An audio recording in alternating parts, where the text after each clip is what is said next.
Yeah, I had a question about the frequencies. We can see in témoin patients that we have basically one frequency at 1 hertz and the other one at 2 hertz. Yes. And we said that the 1 hertz is the walking cycle.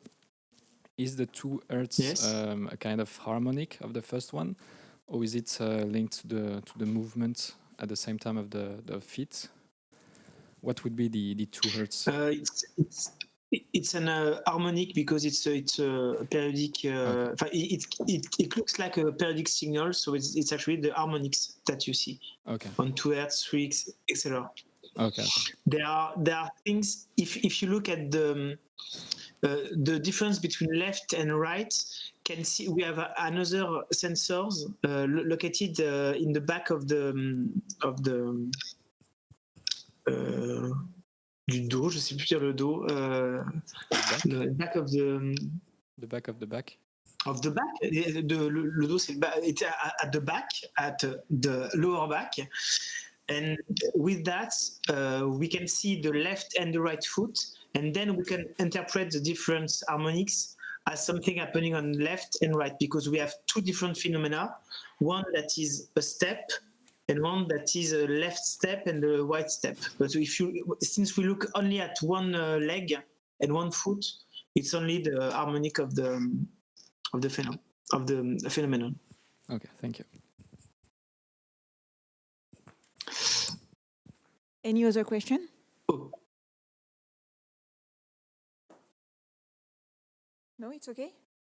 Okay, so we can start on your third part, right? Okay, yes, perfect. So now we want to detect the different regime in our signals. So we have seen some things. We have seen that on the time domain for healthy subjects it was visible. In the time frequency domain, it was nice because there's a notion of regularity during locomotion that doesn't appear during the U-turn. So we think that either time domain or time frequency domain can be good to detect this different regime. So now we are going to see one method of change point detection. I know that Nicolas told you about that we're going then to apply on the signals in the time domain and in the time frequency domain. So what is the change point detection task? The idea is that given a time series that you have, signals, you want to retrieve sometimes some instance where a significant change occurs. So when you see this definition, it's not mathematical at all. What is a significant change? It's a notion it's a complicated notions. So if you want to do that, we need to estimate the change point, so the times, and we need to estimate the number of change. What we mean by a change, it's really depend on the context and of the meaning that we give to that. So for us, we have something very easy because we know the number of regimes. We know that there are 5 regimes, so we know that we are searching for 4 different ruptures. So that's nice. And we are going to use some change point detection method. What is a change point detection method? Is that you enter a signal like that, you enter the number of breakpoints that you want to have, and then it would find the most likely point where the change could have occurred. So we assume that we have a time series, and we assume that it undergoes some abrupt change at some times that are the ground truth times, and our aim is to retrieve the number of change points. So that will not be the case for us because we know the number of regimes that we want to find, and we want to estimate the position for that. we will make one assumption here, is that we're going to work offline, meaning that because change point can be detected with online streams as well. Like for instance, with the COVID right now, there are algorithms like that every day are crunching the data and determining whenever there's a significant change, so they can change, I don't know, the rules or don't change the rules, or well, it depends. But it's algorithm, change point detection algorithm can be used to that as well. For now, we assume that we have the all signals, so we're going to perform an offline segmentation. So how are we going to solve this problem? The main idea, I ask you to look at this picture with the different regime. If I gave you this time series and I say, okay, you need to put 3 breakpoints here, probably what you would have done, it's exactly what is written here. And how would you have? How do we find this change point? You will say, okay, I will put 1 breakpoint here. Why am I happy about this breakpoint? Because what I have here on this regime is really homogeneous. It's something that, okay, it's the same mean, it's the same phenomena, so it's good. And then you will apply that for each of the regime. So actually, searching for a break, it's the same than searching for homogeneous regimes. It's like a dual problem. But if you see it like that, it becomes tractable. So what are we going to do? We are going to define a cost function that for any segment in your time series is going to say if it's homogeneous or not. So it's a measure of homogeneity. If it's large, it means that it's not homogeneous at all. If it's small, it means that it's homogeneous. And then what we want to find, if we want to find k breakpoints here, we want to find the breakpoints that will make that the sum of cost, like the homogeneity here, and here, if I sum them, it's the smallest possible. So it's a way to put this. It's actually quite similar to the way that you would think of this problem, like only by looking at the time series. So that is the optimization problem that we want to solve. We will set the time. We have the cost function, and we want that the sum of costs is very small. So for instance, you see that if I take this breakpoint here and I put that here, then the cost on the second regime will be smallest, so smaller than previously. But in the first regime here, I will have something very large. So that will not be the optimal choice for the breakpoints. So this way, you can look at the problem this way. So what does it mean to detect changes? It means that we will detect breaks in homogeneity. And how do we choose the cost function? It will depend on the type of change that you want to detect. It means that you can inject what type of homogeneity you want by defining different type of cost function here. So often you can base that on probabilistic model. That's what we are going to do because we only get to see one example of this type of algorithm, but there's like hundreds and hundreds of cost functions that can be used in this framework. And then the other part is how do we solve this problem? Like it's like you need to find the right position for the breakpoints. We will see optimal resolution. So we will seek for the exact solution of this problem. This problem has given some nice property for the cost function that will be assumed to be okay. Then this problem has an exact solution with dynamic programming. That's what we are going to use in the tutorial. It's actually quite a time-consuming method, so it's not a very good method because it takes a lot of time to compute. But the nice advantage of that is that you will get the exact solution. And since our time series are not very long, it will be okay to use that. Some other authors use windows. So you will slide a window and then you will decide whether there's a change in the window or not. So you will have like something that is the probability for a break on the window of interest. So for instance, here, if you take this window, the probability that there's a change in this window between the first part and the second part of the window is very, very low. And here, it's very high. So by looking at that, which is called a discrepancy function, you can search for the change point. That's not the method we are using because it adds an extra parameter. You need to put the windows, you need to, etc. So it's not, we won't use that. So how are we going to use to solve this problem with optimal resolution?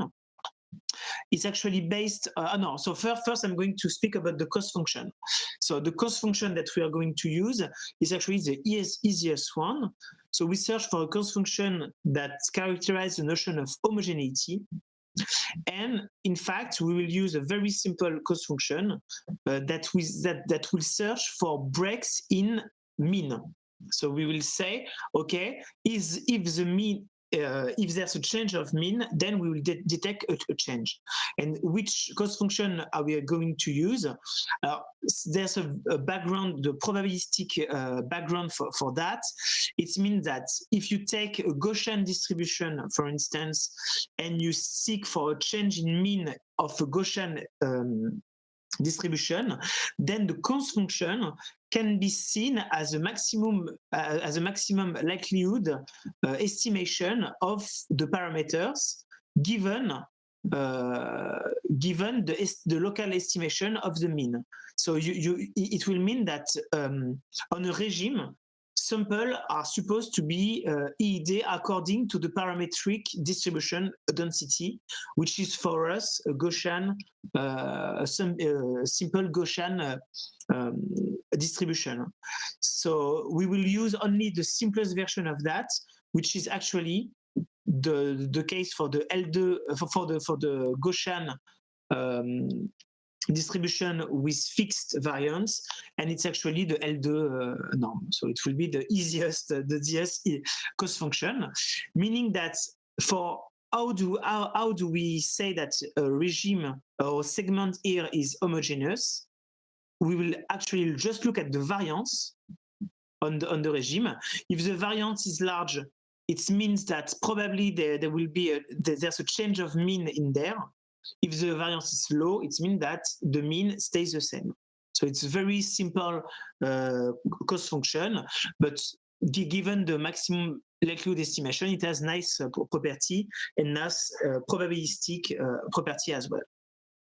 So it's actually it's a case where you assume that your signal has fixed variance all along and only changes in mean.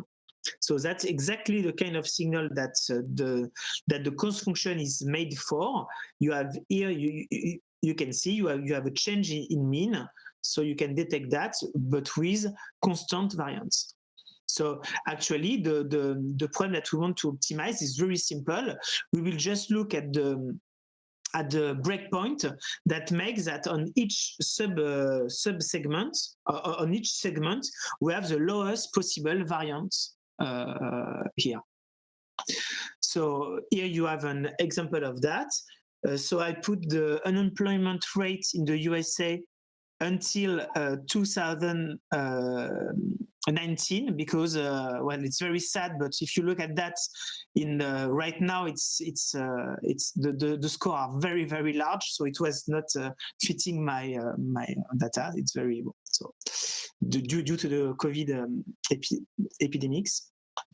But for instance, you can detect some change point with this cost function. So here I set like 7 breakpoints, and then I know that these breakpoints, there are those who can make the variance, the sum of variance on each segment as low as possible. And I can do the same with 12, so I have a different segmentation. So setting the parameters, the number of breakpoints is a difficult topic, and we could discuss about that. But in our situation, it's very easy because we know the number of regime that we want.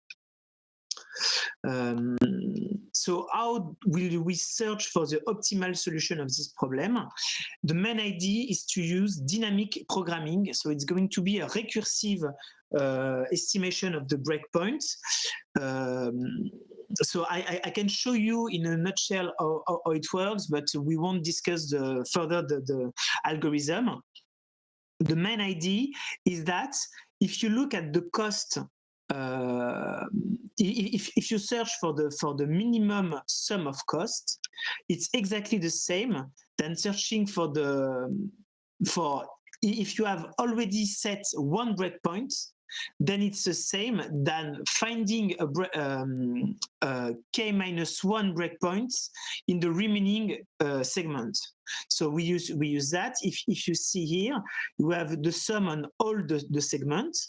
If you have if you set one breakpoint at t, for instance, this cost function is exactly the same than finding the minimum of the cost on the first regime, and then to find k-1 regime in the remaining of the signal starting at t here. So with that, you can see that there's a recursivity. Then you can find all the breakpoint with a recursive solving with dynamic programming. So you will search for the best possible breakpoint, and then you can search for the second one, etc., etc. So actually, there's two steps in this algorithm. One for computing the cumulative cost here. And then we determine the change point. So that's the algorithm that you will use. It's kind of slow because it's in a t square, where t is the length of the time series. So it's kind of long to compute, but we will see that it's not that it will be okay for the signals that we have. One important thing is that we can detect mean in univariate signals. So we can use that directly on the time series that we had, but we can also detect changes of mean in multivariate time series. So we can detect changes in mean for the spectrogram as well. So whenever for one frequency we will get a change of mean, like a change in activation, we will detect a break. So that's what we are trying to do in the tutorial. So here I put how the algorithm works. I'm not sure it's the purpose of this tutorial to introduce you to precisely to how the algorithm works, but please note that there's something like we compute the cumulative cost, and we do that in a recursive way that will help us to detect the change point. So now what you're going to do is to apply this algorithm. So you will search for changes in mean in your signals, either in the time domain or in the time frequency domain. So you can go to the tutorial, and the idea will be to see in which domain it's best to detect this change point. Is it in the time domain or in the time frequency domain? One important thing is that for the time frequency domain, you have to select the band, otherwise everything will crash. I warn you, because if you have the whole spectrogram, it will be too large and it will take too long and it will break your computer. So please use like the frequency band that we spoke of, like between 0 and 5 Hertz, for instance, for the spectrogram. This way you won't have a lot of dimension and it will be easier to compute. So do you have a question on this? Yes. Okay. Just a small question about the cost. It was not normalized by the number of observation. You said it was a variance, but No. It was not normalized by the number of points. So I wonder if it has an effect. Yes, it's true. Yes. In It's, C. it's not. Yes, it's a sum of costs. It's not the variance. But I mean, it's not the variance because it's not average on the whole regime. It's really the sum of. It's a sum of costs. Yes, it's true. Yes. So it's on purpose. So the length of your computation will have an impact on. I mean, the number of points that you use will have an impact on the cost. So it's on purpose. Yes. Okay, thank you. Yes. Because yes. I think it's a related question, but do you have? I feel that there is like the parameter of the window, the length of the window is a parameter that enter into the game. And do you have a minimal window size to perform the algorithm, or is any? Can you give us some insight on that? Actually, we won't use a window because with this resolution, it's an exact resolution here. So we won't have to set any window. It's the window is if it's when you approximate. It's when you don't solve exactly the problem, but when you lose approximate resolution. Okay. So actually, you will have one parameter, which is the number of regime, the number of change point that you want.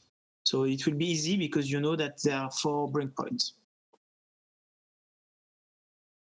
So the information, but it is related to custom algorithm. Yes. It's all these methods are very similar to QSUM.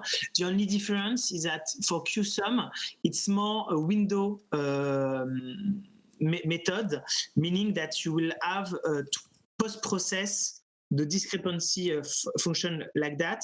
In our case, we will set the number of breakpoints, and you will get the result as such. For the QSUM, it's exactly the same. It's exactly the same principle. It's exactly the same cost function and the same assumption that is Gaussian with fixed variance and different mean. So it's really linked. Yes. Other question before we start the practical session? No, it's okay? Okay, so let's go. Okay, so you can try to detect the different change points.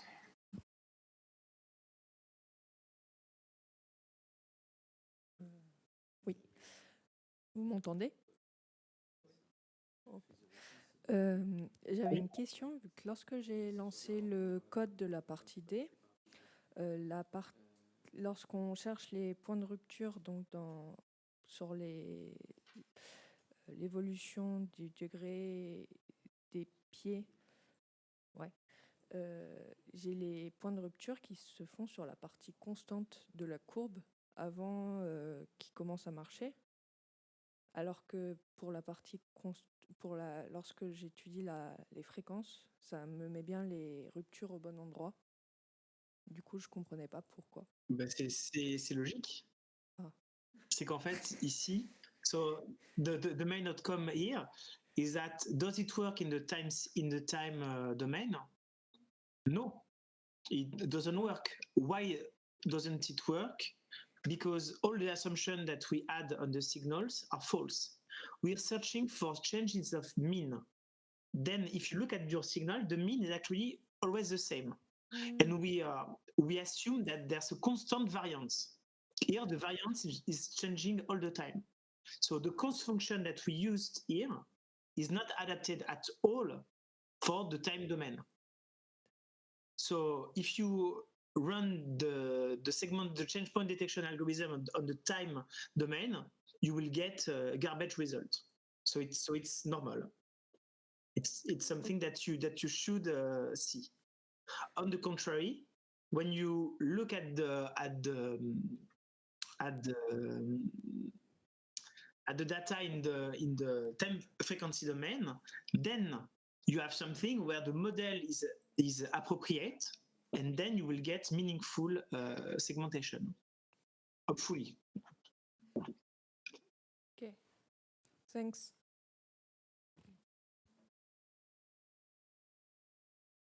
If the method takes too long to run, you can change the NFFT parameters back to 2 times, for instance, the window length. It was really more for displaying results. So if you see that it's very, very long, especially on long signals, do not hesitate to reduce the number of NFFT points.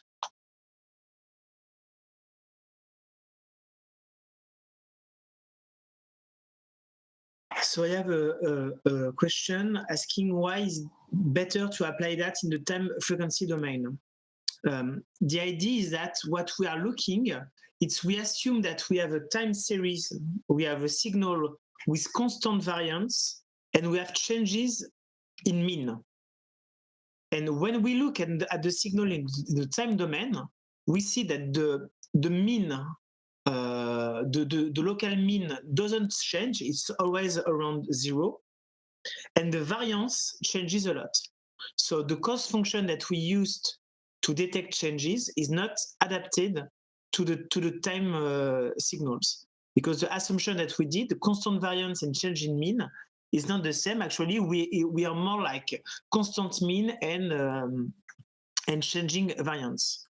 On the contrary, when you look at the time frequency representation, then you really have a change of strength. So if you took like one slice of your spectrogram and you looked at the function of time, you will see that it's really whenever, for instance, you have when there's no movement, you have something very, very low. Then if you look, for instance, at what happened at 1 Hertz, then you will have something very big during the gate, because you have something very strong at 1 Hertz. Then it will go lower during U-turn, and then back high to when the person comes back. So the model that we put on the cost function is more adapted to the time frequency domain here. I hope it's clear.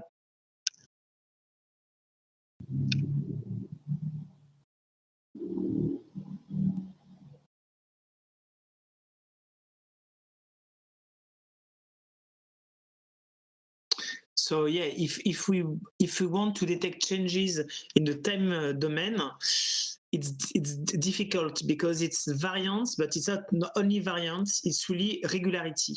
So actually, what we want to seek is changes in the time frequency domain. So we would have, if we want to deal directly with the time series in the time domain, we will have to build a cost function that actually detects changes in the time frequency domain. So here we switch the problem. We first transform our signal into the time frequency domain, and then we use the simple algorithm. But there are two possibilities. Either we put the difficulty on the algorithm that we use, or we pre-process the signal so that they're easy, so that the breakpoints are easy to detect with a simple algorithm.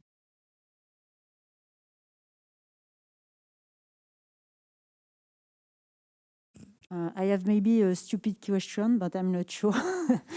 Since the cost function is a sum of some L2 norms with differently window size, so does it amount to perform such like a time frequency transform but with different window size? Like, some window size for a part of the signal, another one, etc. I mean, I'm troubled by the fact that the L2 norm is for one window side is by Parseval equality the same than the Fourier the L2 norm of the Fourier transform. You see what I mean? Yes, but here it's not exactly the same because we compute the cost function for each sample, and for the discrete and for the spectrogram, it's on a time frequency domain, so it's between frames. Okay. So it's not exactly. Yes. It's not like we compute it. It would be true if you take like the yes, but here it's a spectrogram, okay. So it's not actually a change in the discrete Fourier transform. Okay, thank you.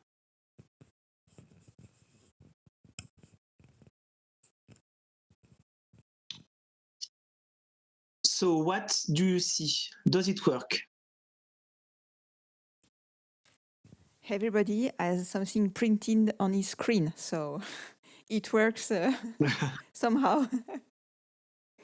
So you have the breakpoint. Are you happy with the breakpoint that you get? So we have seen that in the time domain it's not good, but in the frequency domain, the time frequency domain. So for computation time, you can go back to the spectrogram, and actually what makes the method take a long time, it's the fact that the spectrogram, it's dimensional. So if for instance you change the NFFT parameters, then you will have a smaller spectrogram on the y-axis, and it will be easier to compute. Here we have some questions or remarks about the number of ruptures you have to detect with respect with the size of the window.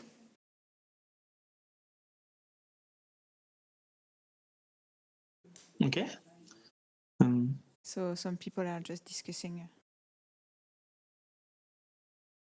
So the number, if you seek for changes in for instance, you want to detect the different regime in the protocol, then setting 4 windows, 4 change point will, on LC subject, it will be okay. You will see that you have clearly detected the gate, the U-turn, etc.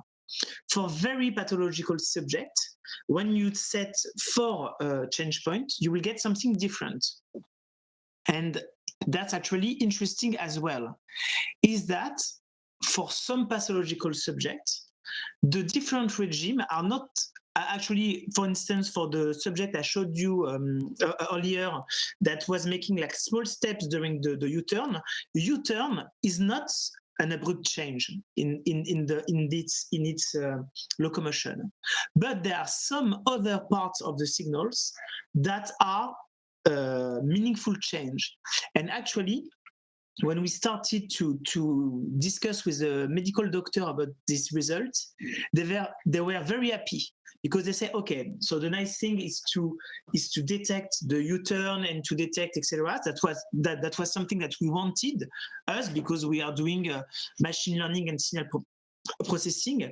But for them, knowing that the most meaningful change in the locomotion of someone with Parkinson's disease was not during U-turn, but was, for instance, you will see on this very difficult subject, that they have small periods where it's very periodic, and since all the rest is not as periodic as this regime, you will detect a break. I have one example if you want to see it on this subject, which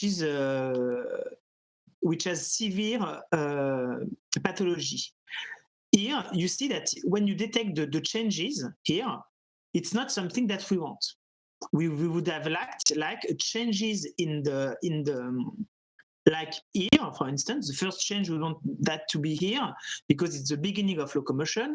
We would have liked something here because it's a U-turn, and here because it's a U-turn. The detection that we have, it's completely different. But when we show that to the medical doctor, they were really happy. Why is it so?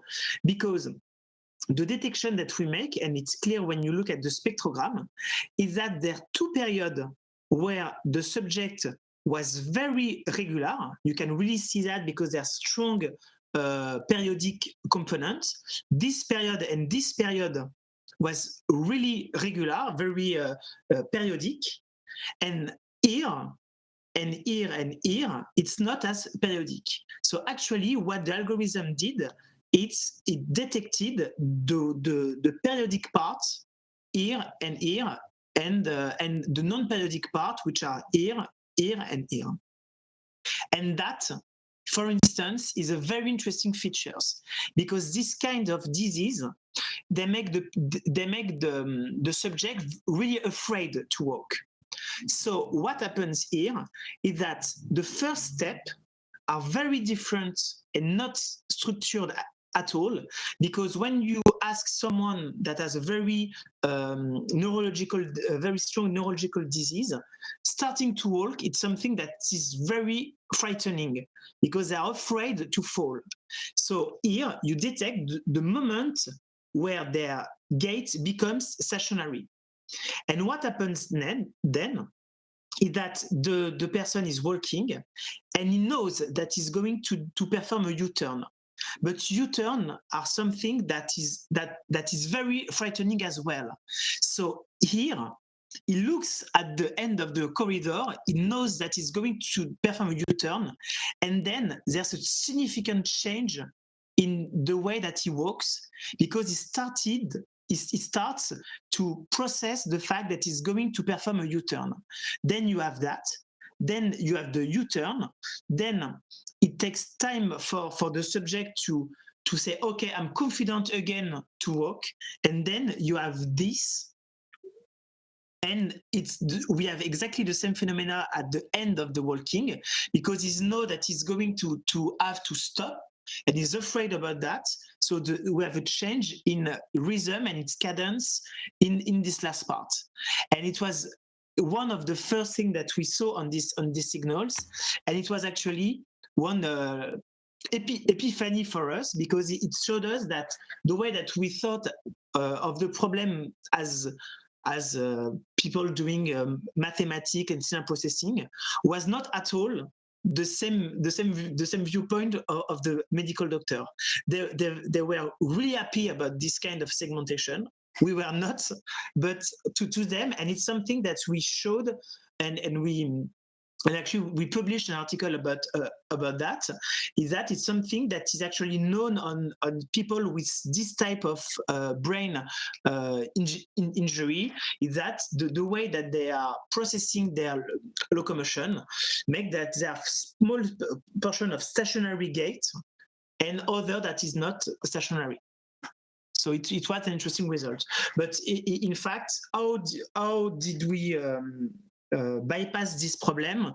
We use some well-defined cost function with supervised techniques in order to actually really focus on the changes for the U-turn and for the start of locomotion. So we had to change the cost function to make it more clever and more dedicated to the problem in order to really detect the U-turn, etc. But it was, I thought it was interesting for you to see that the interpreting the result is actually a part of the process of designing this kind of algorithm, and that a good algorithm, it's not only something that the mathematician is happy about, but the fact that the clinicians are happy about that was something interesting. And it was like for us, it was a mistake for algorithm, and for them, it was something that we detected. So we did that on people with strokes, people with Parkinson's disease, and there's a lot of troubles, kind of disease like that, where the phenomena happens. It's the start of locomotion that is often detected. The stationarity in the gait doesn't appear until the third or the fourth step. And we have something that the U-turn is actually prepared well in advance. There's a change in gait way before they have to perform the U-turn, and way after as well. So do you have any question about that?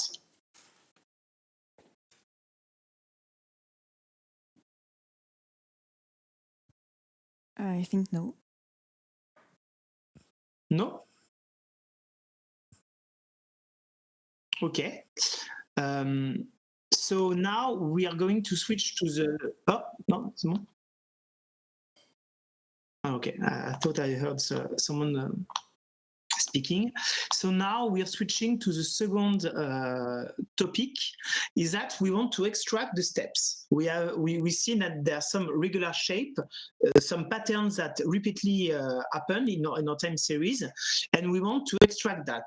So we will use an algorithm called based on convolutional dictionary learning. I think that Nicolas told you about that as well. And it can be solved with an optimization problem. The main idea is that if you have a time series like that with some repetitive patterns, you want to design an algorithm that can extract for you the different pattern that happens in the time series. So you will only set the typical length of the pattern that you want to extract, and then automatically it will say, okay, in this time series, there are like 2 patterns, and here are the location where these patterns happen. So this problem can be called like pattern extraction. Given a time series, you want to learn a dictionary of patterns. So this topic is actually kind of the mix between signal processing and machine learning. So once again, the notion of template is something kind of blurry, because what is a template? It's something that is difficult. For us, once again, this blurry notion takes a clear meaning. If you work on the gate, the pattern is the step. We will assume that all the templates that we want to learn have the same length, because it will be easier to compute. And then by extracting this pattern, you can understand more of your time series. So the model that we are going to use is we are going to decompose the time series into k pattern dk of length L. So you will have some small patterns that are typical shape that are appearing in your time series, and you will have another vector for each template. You will have one vector of length n minus L plus 1 that is called zk. That is the activation. What is the notion of activation? It means that it can be seen as a time series as well, and zk of n will be different from 0 if pattern dk is activated, is present at time n. So I will show you small images so you can understand that. If you have this signal, for instance, you want to decompose that into 2 patterns. So you have here, so you set the number of patterns that you want. So you have D1 and D2 that are the 2 patterns that you have learned.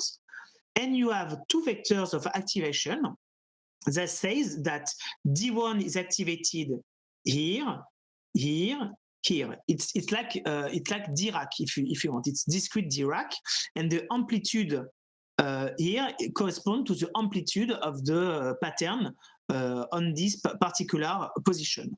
So here, for instance, it's very close from what we want to do. We want to, for instance, to say, okay, I have steps here that are similar all the time. So I will have one pattern for each step in the stationary regime here, and I will have the activation that will tell me when the step happen. And for instance, in the U-turn, I have a different pattern. So D2 corresponds to the pattern appearing during the U-turn, and I have the position of this pattern that appears here. So this model can be cast as an equation that is here, meaning that this time series corresponds to this pattern convoluted with these activation signals plus this pattern convoluted with these activation signals. That is exactly what is written on this equation. Here we have k pattern, and we have the time series can be reconstructed by using the dictionary of pattern here and the activation zk. So each time we convolute the pattern with the activation, and we sum all of that, and we add some Gaussian noise in the model. So how do we so the aim is it's a difficult problem because from only one time series we want to extract all the pattern and all the activation. So what is the optimization problem that we will use to that? We will use we will minimize this quantity for D and for Z. The first term is it's a data term. If you want the reconstruction to be as close as possible to the original time series, so that's a typical thing in activation. And the other constraint that we put is that we want the activation signals to be sparse. And I think that is something that you have seen in Nelly's course and that we will see this afternoon. It's a very common assumption when you want to infer to bring some structure in an optimization problem. If you look at what the activation look like, you see that it's sparse. You see that like here, you have only a few positions where that correspond to the moment where the pattern is activated that are not equal to 0. So setting the sparsity will be done here by using the L1 norm, which is a very common norm to put some sparsity. Furthermore, we will use some normalization constraints on the dictionary. We want them that the norm of each pattern is lower than 1. Why do we do that? Because otherwise, since we want that to be very small, and if we don't do that, then you will put that to 0 and put the dictionary very large. So it's not something that we want. So it can prevent some numerical instability. And for the sparsity constraint, that will improve the interpretability of our pattern, and we do that with this term, with the parameter lambda. When lambda increase, then you will increase the sparsity of the different activation. So this problem is not convex with respect to the couple. If you want to learn the two parameters at the same time, it's not possible. But when you consider this problem by fixing one variable and just optimizing on the second one, then it's a convex problem. So I'm sure that you have done all the thing in the optimization tutorial, so I won't go into details, but we will use an alternative resolution of the two sub-problems. The first part is dictionary learning as such. So we will assume that the activation are fixed and we'll search for the best pattern. With the constraint that all the patterns should have a norm, L2 norm lower than 1. And we have another problem, which is convolutional sparse coding, where we assume that the dictionary of pattern is fixed, and we will search for the best activation and the best sparse activation. So all this problem can be solved with some proximal gradient descent algorithm. So the main idea is to use a variant of gradient descent, but each time you see that you have different constraints. You have a constraint on D because we have a constraint on the norm for D, and we have a constraint of sparsity for Z. So we will use like an algorithm in 2 steps. We will first perform a gradient descent in the direction of D or Z, depending on the problem that we are considering. And then we will use a proximal step that makes the solution okay. So for instance, we will do the gradient descent in direction D and then force then all the patterns have a L2 norm lower than 1. Or for Z, we will do the same in the Z direction and then force the resolution for Z to be sparse. So actually this is the principle of this kind of algorithm. So one of the main questions is therefore how can we compute these gradients? So it's like pages of calculus. I will just give you the main thing. So we are going to use 2 things. Is that you know that the convolution in the time domain becomes because multiplication in the frequency domain. This is exactly what we are going to use. So this convolution product that is difficult to compute, we will use a term by term product by considering the Fourier transform here. And then we know that with Parseval theorem that this norm is exactly equal to these norms. And then when we have this problem, we can reformulate that with lack of manipulation of matrix as a simple linear problem. So actually the gradient with respect to D or to Z is something that is very easy to compute. I think it's not very interesting to go into detail for that. And the proximal operator that will force the solution to satisfy the condition that we want are also very easy to put. So you just have to renormalize each pattern after the gradient descent to make it with a norm lower than 1. And for the L1 sparsity constraint, we'll use something that is called a soft thresholding operator that will increase the sparsity of the solution. I don't really know if you have seen that with in the tutorial on optimization. I don't know. Do yes or no? Yes. Yes, so it's perfect. So you already know how to solve this kind of thing. So here it's a dictionary learning step. You do the gradient descent and you do the projection. So there are numerous other algorithms that can be used, but it's the easier one. And for the convolutional sparse coding step, you do the same. You do the gradient descent and then you project so that the solution is sparse. So here are the results that you can have. When you start, you will start with a random pattern. Then you will perform the sparse coding step. So you will try to search where this pattern happened. Then with fixed activation, you will learn the pattern. With the pattern, you will learn the activation, etc. etc. And you can see how the algorithm works.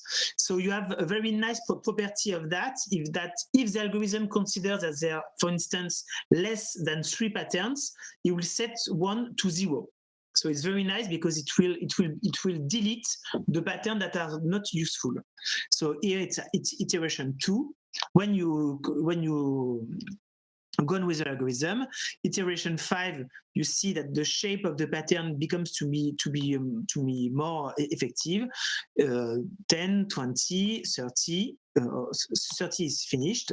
Then you see you exactly have a representation that I showed you. You have the 2 patterns that were present in the time series, and for each pattern, you have the moment where they appear. So that's very nice. And you can have the same thing here with 1 pattern. So if you have one pattern, the nice property is that you will see that only 1 pattern is useful. So you will remove the 2 extra pattern that you gave to the algorithm. So if you have 2 patterns, it will detect that. So you have the result here. And you can also have some combination of patterns. If you have 2 patterns occurring at the same time, for instance, it's something that you see here, then the algorithm can handle that and will just use 2 different activations for the 2 patterns. And instead of creating a 3rd pattern, you will see that this new pattern is actually a linear combination of 2 patterns that were previously learned. So it can do that very easily as well. So now you're going to try that on the time signals. So you will use this kind of technique. So I put all the function for you. So the only thing that you have to do is to set the parameter lambda, the sparsity parameters. So when you increase lambda, you will have a sparse solution. And when you decrease lambda, it will be less sparse. And as you will see, it's an algorithm that is very sensitive to initialization. So do not hesitate to run the same algorithm several times, because you will see that the result will be different each time. So I propose that we can switch to the tutorial part for that. So you just have to run the algorithm and you will see the pattern that he used. So one important question is, what is the length of the pattern that you want to learn? So that is a very important question. I said that we want to detect steps, so I let you investigate that to see which parameter is interesting. Another parameter is also the number of atoms that you want. It means the number of kind of steps that you want to learn from a time series.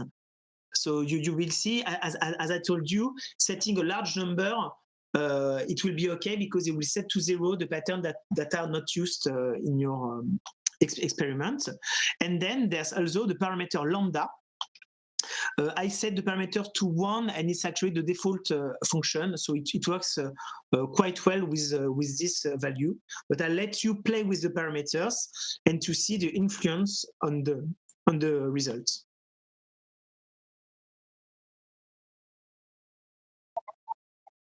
So I have one question. Do we optimize both the pattern and the activation signal? Yes, we do both tasks. We start with random pattern, then we learn the activation, we learn the pattern and activation. We alternate between the two tasks until we get something meaningful. So are you happy with what you got? Do you detect the steps?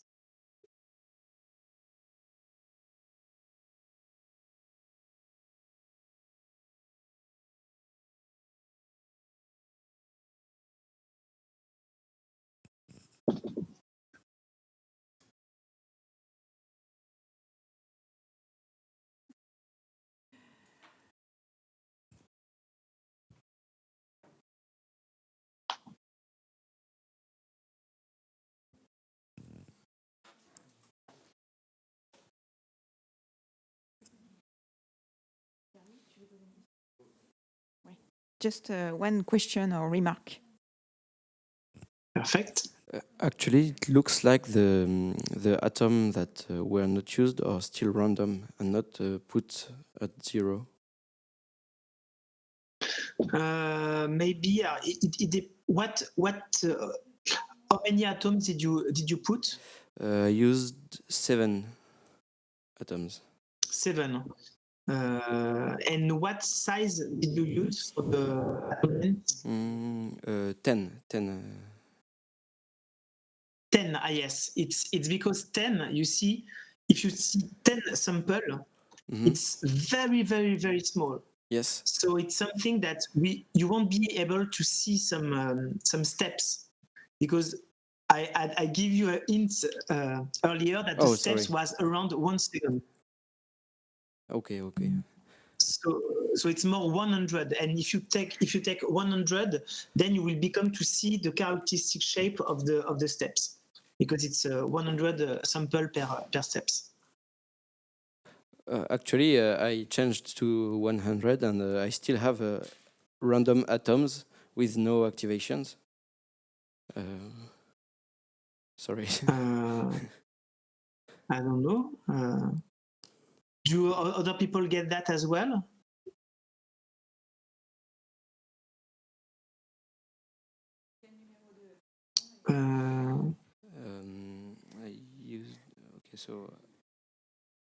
And for lambda, what parameter did you use? Lambda is 4, I think. I can find. Okay, yeah, lambda is at 4.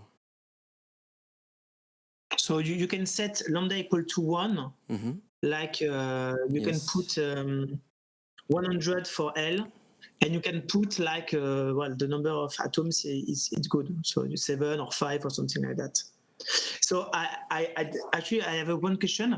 I said we get random pattern. I do not mean that we have random patterns when you put L equal to 10.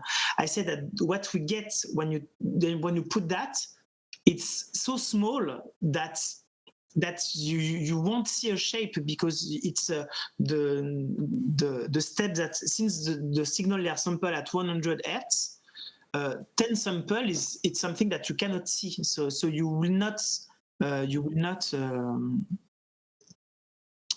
detect a pattern. So you need to have like the something that you can analyze with your eyes. And so 100 is okay, 50 is also okay. And yes, when you put lambda too large, then the solution is 0. Yes, if you want the activation to be very, very sparse, there will be so sparse that it will be equal to 0. Okay, thanks. Tu veux partager ton écran, par exemple, sur BD? Okay. So I have one question. In the first step, you stop an optimization to find the patterns, and with those, you solve a second optimization problem to find the activation. Yes, it's true, but actually it's the opposite.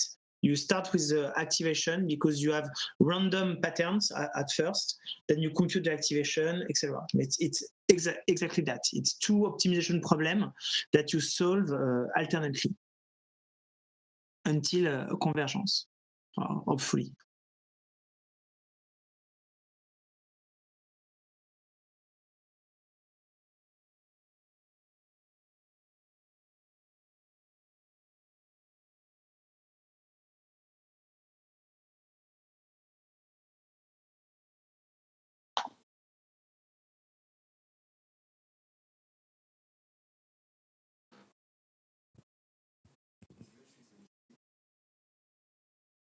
Okay, so Pierre-Louis is connected. Maybe I will just put him as a presenter.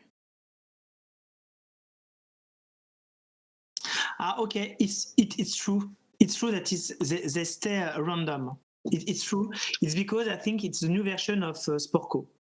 Because earlier with the other version, there was a normalization that forced when there was no update on the pattern, it was set to 0. And now I agree. I have that as well. Actually, they stay random, but they are not activated at all. I think it's something of a display here, depending on the version of Sportco. In my slide, it was the other version, and it was they put the atoms equal to 0. So actually, it's normal what you have. But I think that some of you might have some atoms equal to 0, depending on the version that you have. So maybe, Laurent, you can see the screen by Pierre-Louis. Yes. Yeah. Okay, so yes. So you have that. But I think that maybe some of you, if you have a previously installed Sportco thing, you have something equal to 0. Thank you.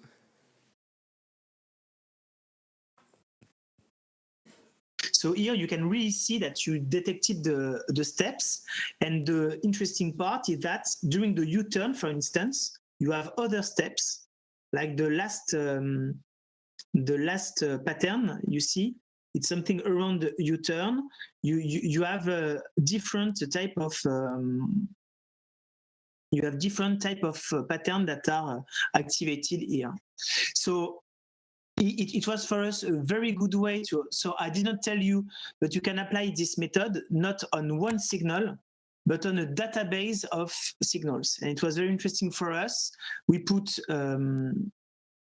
So some of you have atom equal to 0 when they increase lambda. So it really depends on the version of Sportco that you have. So when we run that on the old database, it was interesting for us because it could extract all the different shapes that we had in our database. So this is the last part, and I have put for you, it's more like homework or maybe food for thought. The last question in the tutorial, it's how do you use all of these to characterize the gait of someone? and something that is a very big question. So I put like an open problem at the end of the tutorial. It's more something that if you're interested in that, you can try to perform that. Is how do you use the segmentation, the step extraction, etc., to find a feature that will characterize whether someone has a good locomotion, or get of good quality or not. So I will answer to the last two questions, and then I think we need to close the session. So the same algorithm, gradient descent, we optimize according to D and to Z. It's not exactly the same algorithm because the proximal step on each algorithm is not exactly the same. They start with a gradient descent, then they have a projection step so that the conditions are satisfied. And then we use that, and so it's not exactly the same algorithm, but they're based on the same principle. So how do we find the pattern at first? So what we did here, we put some random noise at first, and then we try to find the activation. Of course, we could have initialized the algorithm with like previous knowledge on the type of step that we want to detect as well. There are several initialization for this.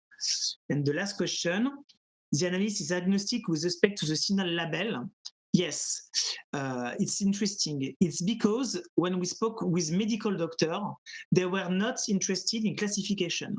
For them, it's not useful because when they see someone with Parkinson's disease, it's written in his file that is as this disease. So actually, they are interested in a quantification of how well the patient is at a given point and what is his evolution in time.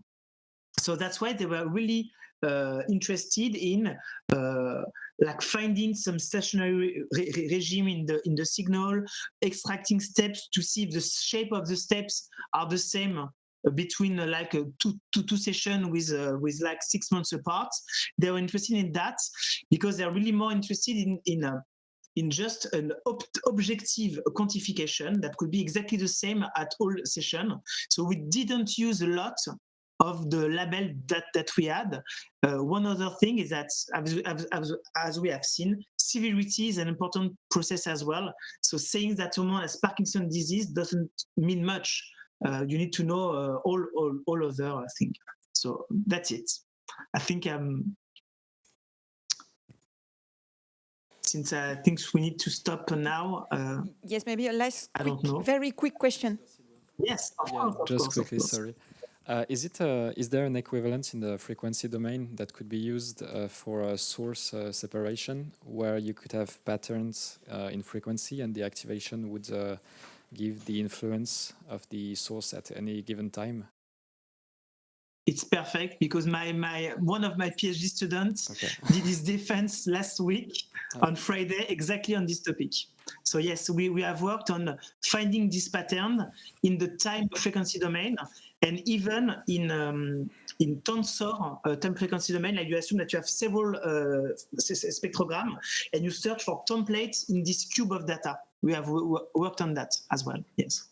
Can you write his name on the chat, maybe?